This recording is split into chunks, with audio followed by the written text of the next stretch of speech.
NFR. NFR Extra is a podcast dedicated to the Wrangler National Finals Rodeo and features icons and personalities that embody the Western lifestyle.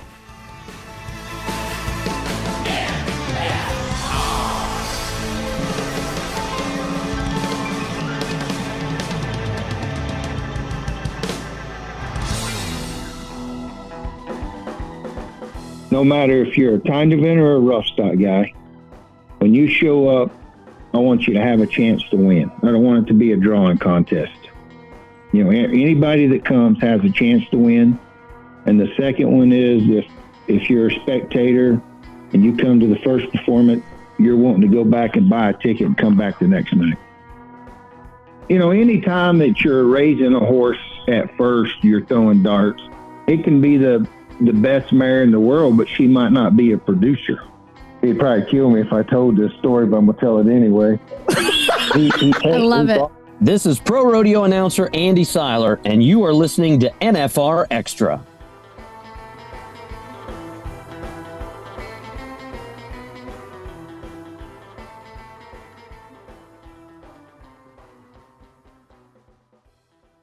We are joined today by Heath Stewart of Frontier Rodeo, and they've built up quite a legacy, and I'm interested to hear some of the insight because they've diversified their operation too. It's not just bucking horses. So, Heath, we appreciate you carving out some time to have a conversation with us today.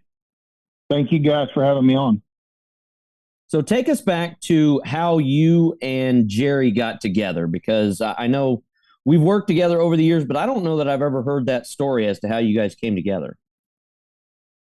So back in 98, 99, Jerry used to do a lot of bull ridings, and at the time he was partners with a guy named Dan Mundorf, and I lived right here by Dan and helped Dan some.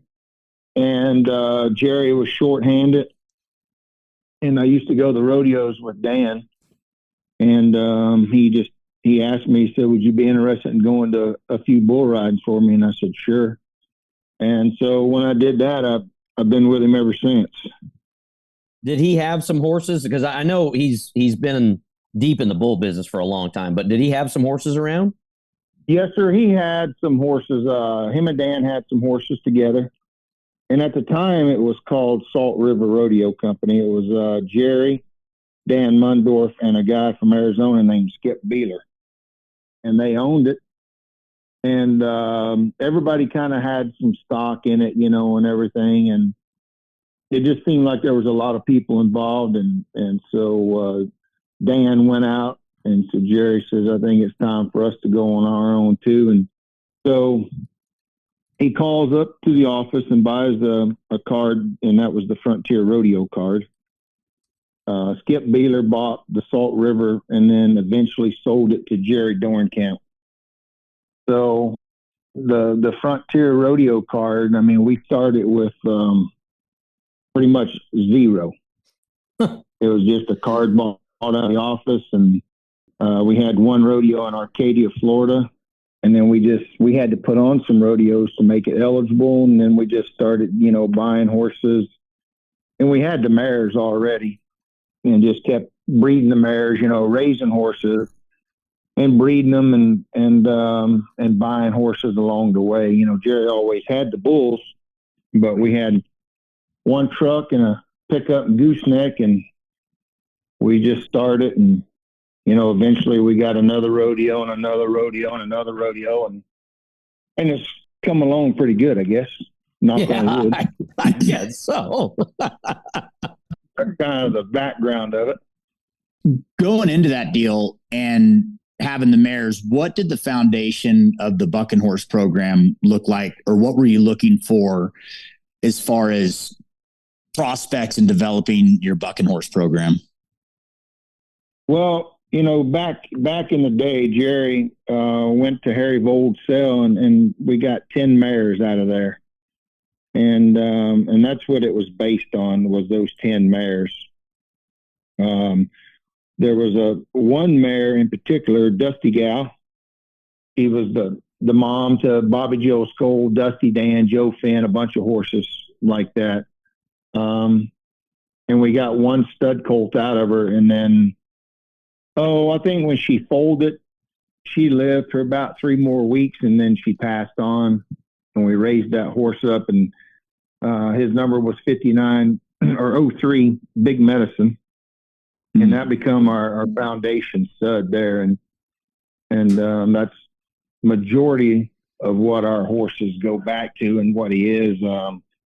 Horse Medicine Woman was out of him, Maple Leaf, and also Gunfire, horses of the year that we raised that were out of him. Now, is he still around, Heath, or what time frame is that? Nope, he died. He died, what, two years ago, maybe 3 years ago. Okay. So he passed on. So what was it about that horse that made him so spectacular? Because that's kind of you obviously had to put a lot of time into him when the mare passes like that. So, was that just a hands-on sort of thing? And then he just was spectacular past that, or there had to have been something that you guys had to have seen that made him pretty special? Well, Harry always told us that was probably one of the best mares that he ever raised. And he said, if you ever get a stud colt out of it, keep it. And Harry, to me, I think he was probably the sharpest person about bucking horses there ever was. And so that's what we did. We took his advice on it and ran with it. Is that process early on, Heath? Are you kind of throwing darts, or are there certain things that you're looking at, as far as activity and how they're acting at a young age? Because we do have some listeners to our podcast that may be brand new to rodeo, so they may not understand that you guys aren't hauling these horses down the road to a bunch of rodeos till they're 5 or 6 years old. So you've got 60 months of feeding and trying to figure all this out. So, any time that you're raising a horse at first, you're throwing darts. It can be the best mare in the world, but she might not be a producer. Right. And on your first few, until you figure out that she's a producer, it's definitely throwing darts, because like you said, Andy, we never buck them until they're 4 years old. And then you just put a few trips on them and we turn them back out, and then we start bucking them more when they're 5s, and then we put them on the truck when they're 6. So you got a lot of time, feed, effort, keeping them around. So it's definitely throwing darts at first. And then once you get a producer, then you can, roll on with them. How do you differentiate what horse is going in what event? You buck them at 4 and dummy bucking them, I presume, and then, maybe 5, they're starting to get some live riders on them. But what are you looking for as far as going, this is going to be a good bareback horse, or this is going to be a saddle bronc horse? There's several things. And like I said, after you learn the mare and the stud, you kind of know what they're going to make. At first, kind of my theory of it is the more wilder type horses I try to put in the bareback for a little bit. The horses that kind of put their head down, that are just got a real nice pattern, I try to put those in the bronc riding. It seems like they take it, better. All horses doesn't take the bronc riding. A lot of horses, you put a halter on them and a guy pulls on their head, they go to whirling, spinning. They don't take the halter. So it takes a horse that can take the halter. But like I said, the more mature horses, to me, make better broncs. And then, they can kind of get the wild stuff out in the bareback riding. The big, strong horses anymore, the guys don't like getting on them in the barebacks. They get sored up on them and they yank on them. So that's the kind, hopefully they take the halter so you can get them bucked in the bronc riding. All right. I need to hear we didn't breed this horse story, because I know you guys have had some bucking horses that didn't come from your breeding program. So I want to hear your best. Hey, we've got this horse that keeps bucking everybody off. Will you take him to the rodeo and try him out?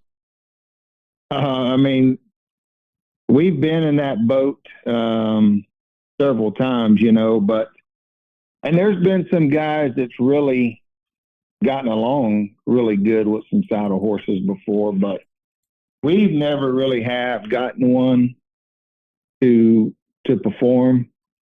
So I don't usually mess with those too much. Probably there used to be a boy named Matt Williams, and he had a set of mares, and we always gave him studs, and then we got a couple horses every year from him. And so he was putting on high school rodeos in Kansas, and there was a horse called Let Her Rip on Wild Hill, and they were just cow killing the kids at the high school rodeos. So he told me, he said, "You better take these two or I'm going to get run out of Kansas." So, and they went to the finals, shoot, probably 10, 12 times a piece with NFR. Yeah, I don't know that I'd want that one at the high school rodeo. So, no, sir, I wouldn't either. Not just starting out. Now, wait, didn't you had a horse called Can Chaser too? Wasn't that a barrel horse? Yeah, that one was. But I actually Bart Futrell from North Carolina to put on some rodeos and stuff, and it was a barrel horse, and he started bucking it, and it bucked, and I bought it from him. Okay. Because Justin Rumford, when we were at Corpus, he did this horse. I mean, he was gentle. You could halter him, saddle him, whatever, but when he got on his back, he did buck.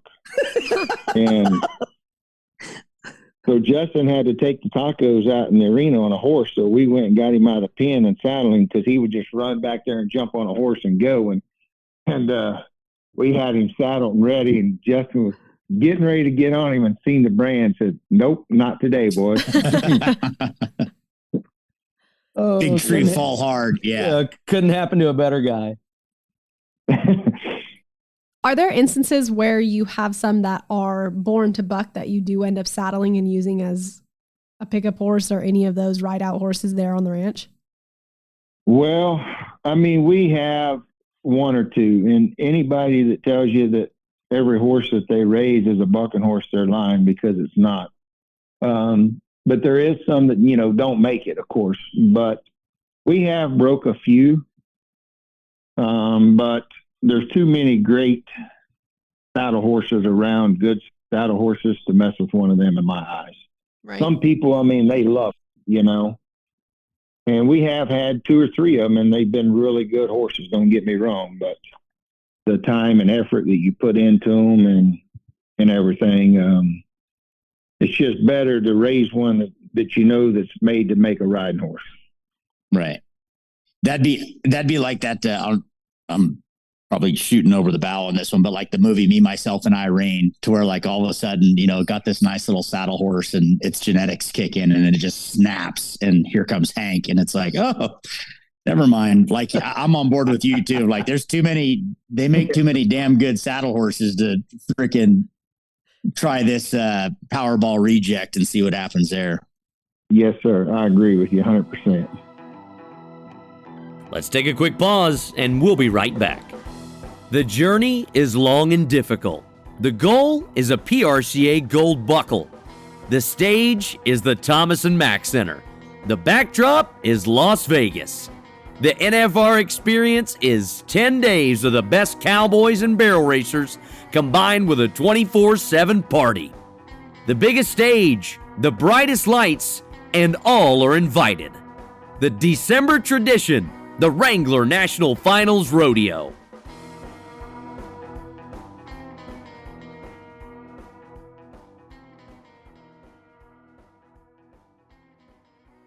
So, changing gears from bucking horses, what's going on with the saddle horse program you got? Well, I mean, we kind of just started out as just a little hobby. We got a couple saddle horse mares and just playing with it, like I said, as a hobby. And then before you know it, we got 15 of them. And so the more we got them, like me and Jerry was talking, we might as well try to buy. We always had some really good ones, and then after we got them and sold a few and sent some off to get rode, and they seemed to be going pretty good. And So we went out and bought a few really what I call a lot better mares. We just tried to upgrade it a little bit. We bred some. We breed them every year to really good studs. We got some out of Teton Ridges, smooth talking style. The Third Edge, we just had one then. There's a really hot horse called Dual Rayish. We got some on the ground out of him, Stevie Ray. So it's just like I said, we're just kind of getting into it, but we want to develop it just like we did our bucking horses. We want to take it to another level and raise some really good ones and sell them as performance horses. And if one don't make it in the cutting world or something, then we'll make rope horses out of it and things like that. So like I said, it was a hobby, but it's starting to kind of turn into a little more work than a hobby now. Well, with as much as you guys have going on, Heath, who's helping you with that? I mean, because, with all the events you guys go to in the summertime, who's kind of riding some of those horses for you and helping you weed through them?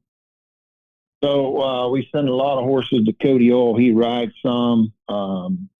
Brent Lewis has had some. There's a boy named Travis Sheets that lives out and takes care of a bunch of yearlings. He kind of gets them all going for us pretty good. And then we ride them here at the ranch, when they're young and get them going. And Ty Atchison, he's rode a bunch of them. But we keep them on the ranch. We have about 500 head of commercial cows, and the boy that takes care of them for us is named Preston. So he keeps 2 or 3 there with him.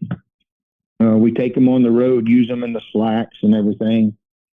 My wife, she's going to start taking care of the saddle horses. We're building a saddle horse barn, a bigger barn right now as we speak, to keep them all out and everything. And so that's where we're trying to walk to. And we're trying to raise some, that we can sell as just yearlings, where we don't even have to mess with them. We'll just take them to a sale and sell them as yearlings. Tell us a little bit about what the ranch is. How big is it? You just mentioned you have 500 head just on the cattle side. We have a little over 10,000 acres now.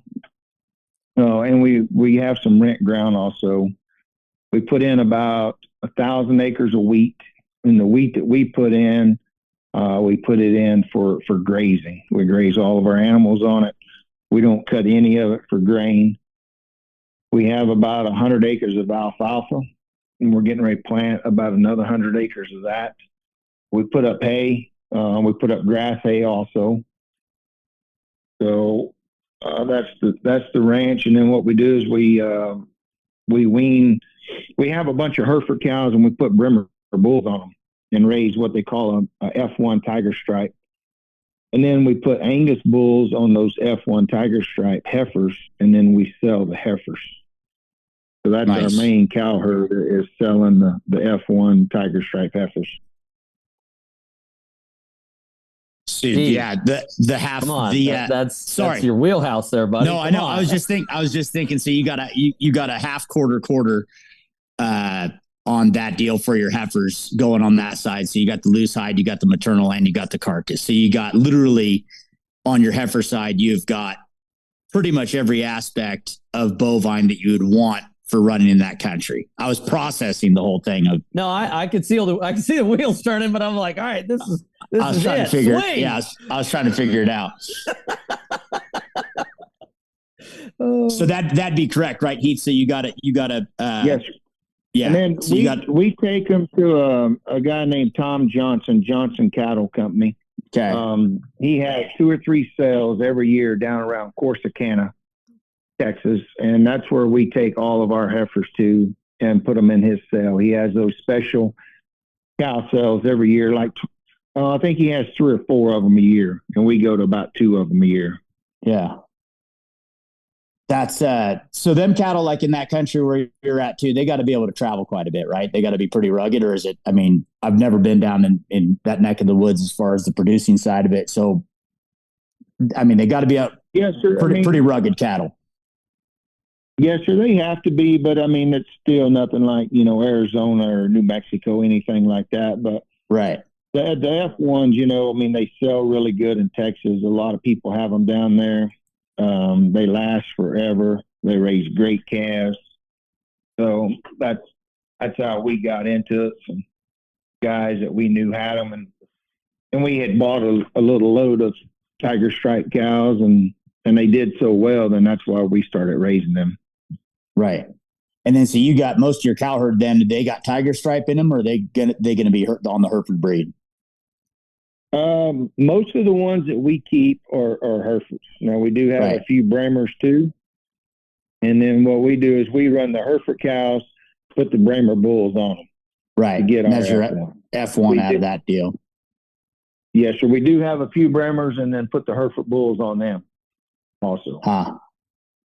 Yeah, that's pretty interesting. That's where, like in our country, up here in Montana, if it's not straight black-hided, it's getting dock points right away. And then you go to other parts of the country and it's like, man, you run a straight black one here, they're going to fall apart and melt. So it's just interesting to hear the different geographics of what these cattle are successful at. Yes, sir. Like if you was to try to sell them in your country, they would, like you say, chop your head off. Yeah. Or, I mean, they just freeze. Their ears would freeze plumb off. Yeah. Yes. So, so no, it's very interesting. So on that side too, so you got the working ranch performance horse, cutting horse, kind of got the cow horse side of all of that going on there. And then is your primary mark on these horses? Are you going for like just a general performance horse, or are you going for discipline specific? No, I mean, we want to raise cutting horses and sell them straight to the cutters.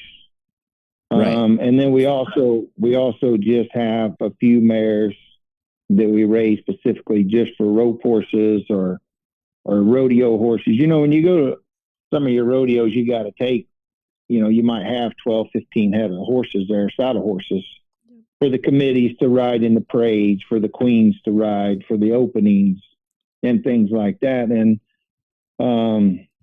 you know how it is trying to find horses that you can depend on. So right. Yep. That's another thing, if we raise them and then we know what we have. So when we take it to town, we know what we got instead of going buying one and taking it and it bucked the queen off or, run off through the parade. And so it's just, you kind of know what you got when you're going to town that way. So that's another thing that we like them. Yeah. Madam Mayor, throw a leg over this one. We're going to hope it's all right. First trip to town. See how it goes. Because I've been there. I've seen a lot of queens get bucked off and pretty good wrecks. So I try to veer away from those deals. My favorite line whenever I'm announcing horseback and using somebody else's horse is when they say, go to him. I'm like, no. Yeah. No, my go to him days are over. Okay. With all due respect, I'll go to taking the trash out because my wife doesn't want to do it, but I'm not going to a horse that could kill me. No, those days are over for me. Yeah. I'll go to the vet trailer and get some wampum. At a rodeo, it takes a well-broke horse for a guy to announce on. Yes. Absolutely. Or, even queens, because, you got pyro, you got flags waving, just the crowd beating on the bleachers and things like that. Perfect example, Boyd Pohamus buys this horse. He brings him to Cody. And he'd probably kill me if I told this story, but I'm going to tell it anyway. He bought this horse. And he was a really good horse. Boyd, he is proud of this horse. And told me, because Boyd's always had great horses. Yes, he has. And so there's a little guy named Larry that always does the firecrackers, the pyro and everything. And when Larry sets off his pyro, it sounds like they're having World War III out there. So when he sets it off, Boyd's horse went berserk. I mean, it went nuts. And he couldn't ride it for the rest of the rodeo. I mean, it just couldn't handle it. Yeah. And so he had to go tie him up and get on the flag horse, and he had to announce on his feet for just a little bit. And then we got the flag horse for him, and he got on him. But, it's just one of them deals. Before he got there, Boyd wouldn't have brought him if he didn't think he was going to work. And outside the arena, he rode great, was a great horse, but just the crowd and the fireworks and all that, he just lost his marbles. Well, it's a helpless feeling too, because Steve and I, we do Belle Fourche together, and we had 3 great performances. And then the 4th performance, a guy parachutes in with an American flag, and this horse sees it, and he was done. Like, we survived the performance, but you never know what it is that can set one off just because it's different and it makes them uncomfortable. Yes. And you can imagine, Boyd was in a great mood too when all this went on. Oh, I can only imagine his temperature. Yeah. Oh. Well, Heath, the other thing that I want to bring up, because with all the things you have going on, I'm not trying to butter you up when I say this, but your crew speaks very highly of what you guys do. So I want to dip a little bit into your business philosophy, because when you talk to your guys, even when they're tired and they've had a long day, like, I can't find people to really say anything bad about you guys. And I just want to know what your business philosophy is to be able to keep the crew that you have melded together. Well, first of all, I will say, and I'm a little biased, but I think we have the best crew there is. We got a hell of a group of guys. And, and ladies also. So, one thing, we take good care of them. We try to pay them good. But when it's time to roll, they got to roll. But when we do see a little break, we try to, if we got an opportunity to let them rest, let them rest. Don't just go look for something for them to do. Yeah. But they're a great set of guys, and they're not afraid to work. And when it's time to go, it's go time, and they know it. They've been with us for a long time. And then even the people that we hire, if you surround yourself with good people, it makes you look a lot better too. So that's a good philosophy. So and even when we hire people, just announcers, clowns, bullfighters, and production people and stuff like that. If you start off with the best, you're just that far ahead. So the crew, our crew, and the people that go with us, they're the ones that make Frontier Rodeo really stand out and help us out to where we are now because of a great crew. All right. Selfishly, I've got one more question. Do you want to see somebody win the round on your horse, or do you want to buck somebody off when you're the flank man? A little of both. I love seeing people be in the high 80s or the 90s. I do. I love it. But then on another hand, when you raise this animal and you've watched him grow up for 4 years, 5, 6 years, and he goes out there and bucks off Casey Field or Stetson Wright, you also kind of get a grin on your face too. And those people are my friends, don't get me wrong, and they're the best there is. But it dang sure makes you smile that you raised something that good that could buck a person like that off. But there's kind of 2 things that I keep in my mind on how I want our rodeos to go. No matter if you're a time event or a rough stock guy, when you show up, I want you to have a chance to win. I don't want it to be a drawing contest. Anybody that comes has a chance to win. And the second one is if you're a spectator and you come to the first performance, you're wanting to go back and buy a ticket and come back the next night. Well, there's a lot to be said with that. I can't end this conversation without bringing up Medicine Woman. I want you to talk a little bit about this horse, because 2010 was the first time that it is noted the saddle bronc horse of the national finals, and she continues to be 2022 Hall of Fame inductee. Talk a little bit about that horse's career. So, Medicine Woman, Robert Etbeyer, he's the coach out here at Goodwill, and it's about 2 hours from our house. And that's where we take majority of our colts is out to his college in Buckham for the first time and everything. And we also have an arena here, and we do schools and stuff here also.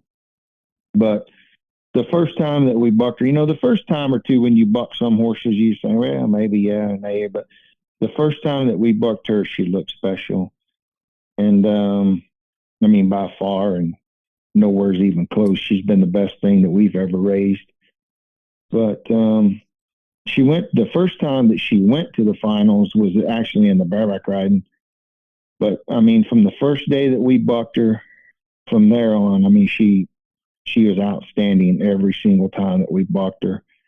And she hurt Will Lowe at the NFR. She yanked on him so hard, or something up in his shoulder, like a nerve or something. And after that, I put her in the bronc riding. The first place I took her to was at San Antonio in the bronc riding. And somebody said, you're going to put her at San Antonio in the bronc riding for the first time? And I said, yeah, I think she's fine. And she never came out of it after that. And she went on, like you said, to win 4 world titles and then go into the Hall of Fame. She is quite the honor for us to be able to call her ours.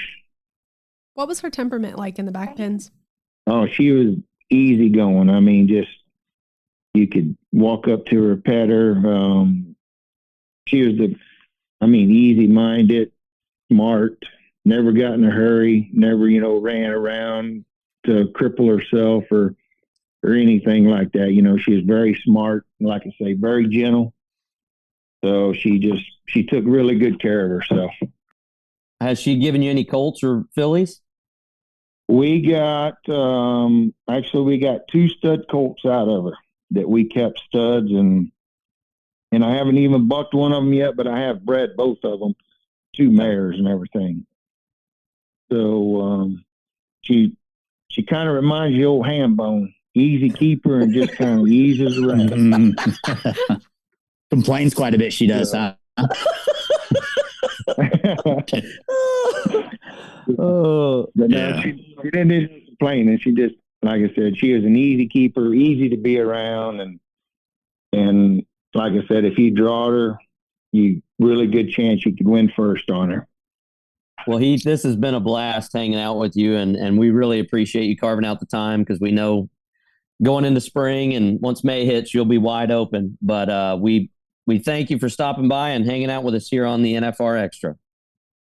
Well, thank you guys for giving us the opportunity, and we really appreciate it. Want to experience more of the NFR? Then visit NFRexperience.com, and we invite you to subscribe to NFR Extra on Apple Podcast, Spotify, iHeartRadio, and wherever you're listening right now.